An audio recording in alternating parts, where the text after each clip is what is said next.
আমি আমাদের চোখের পানি তাদের কোনো প্রয়োজন নাই, আমাদের মায়া কান্নার গাজাবাসীর কোনো প্রয়োজন নাই। গাজাবাসীর প্রয়োজন অর্থনৈতিক সাপোর্ট, গাজাবাসীর প্রয়োজন সামরিক সাপোর্ট, গাজাবাসীর প্রয়োজন এমন একটা জাইশ, এমন একটা ফোর্স যেটা বাহির থেকে গিয়ে বাইতুল মুকাদ্দাসকে উদ্ধার করবে ইনশাআল্লাহ।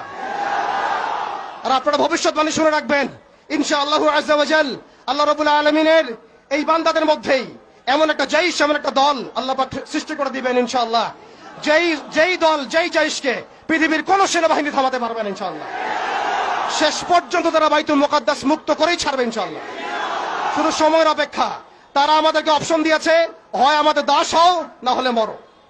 শেষ কথা, তারা আমাদেরকে অপশন দিয়ে দিয়েছে, হয় আমরা তাদের দাসত্ব করব না হলে মরবো।